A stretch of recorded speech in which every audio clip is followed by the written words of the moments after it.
स्वागत आहे तुमचं सुनंदाज मालवणी किचन मध्ये। चला तर मग आज आई काय बनवते ते पाहूया।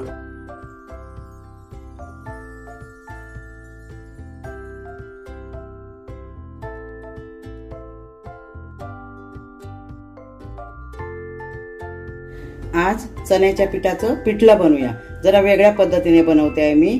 टोमॅटो घालणार, कांदा घालणार, एक छोटी वाटी बेसन घेतलंय आणि बाकीचं हे साहित्य घेतलंय। हे आता 4 वाटे पाणी घेतलंय, 1 वाटी बेसन आहे,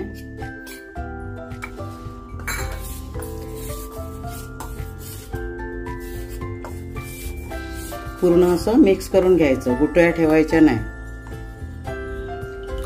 हे बघा असं मी पीठ व्यवस्थित असं एकही गुठी नाही बघा, आणि गुठ्या झाल्यास तर गाळून घ्यायचं। आता बनवायला घेऊया। कढई गरम करत ठेवली आहे, साधारण 3 टेबलस्पून एवढं तेल घालते।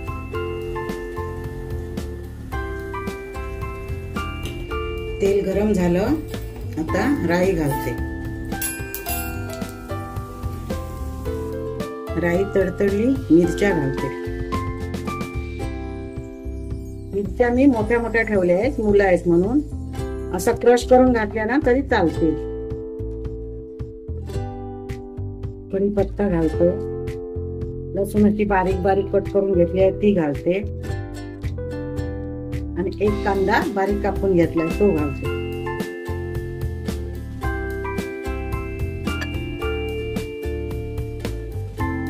कांदा चांगला नरम होईपर्यंत असं परतवून घ्यायचं, करपवायचा नाही, स्फटिकासारखा असा करून घ्यायचा। आता कांदा चांगला नरम करून घेतलाय, 1 टोमॅटो बारीक कापून घेतलाय तो घालते। समजा तुम्हाला टोमॅटो घालायचा नसेल तर नाही घातला तरी चालेल, पण ह्याने चव चांगली येते। थोडंसं टोमॅटोवर मीठ घालूया म्हणजे पटकन नरम होईल।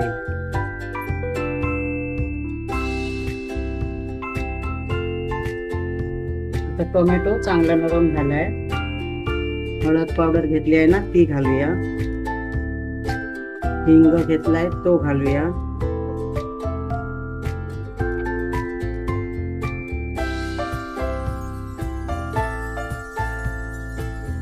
आता गॅस मध्यम करून घेऊया।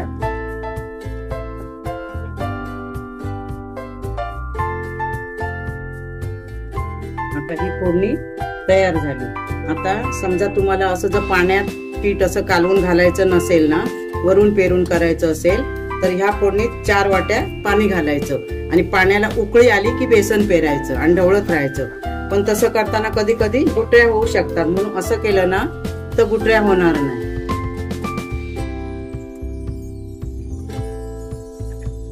हे बघा हे आता चांगली फोडणी झालेली आहे। आता ह्याच्यात ओतूया आणि ढवळत राहायचं।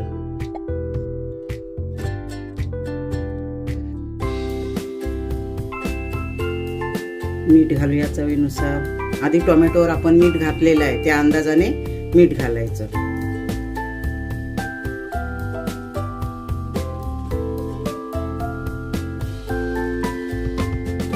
अजिबात गुठळी होत नाही असं केल्याने।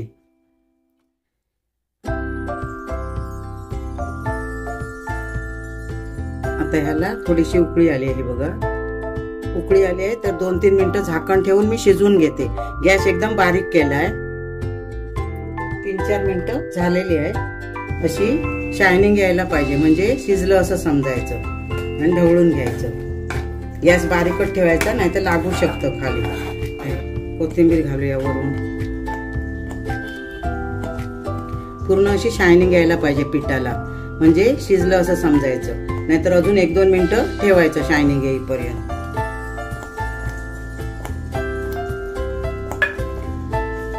आता मी गॅस बंद करते।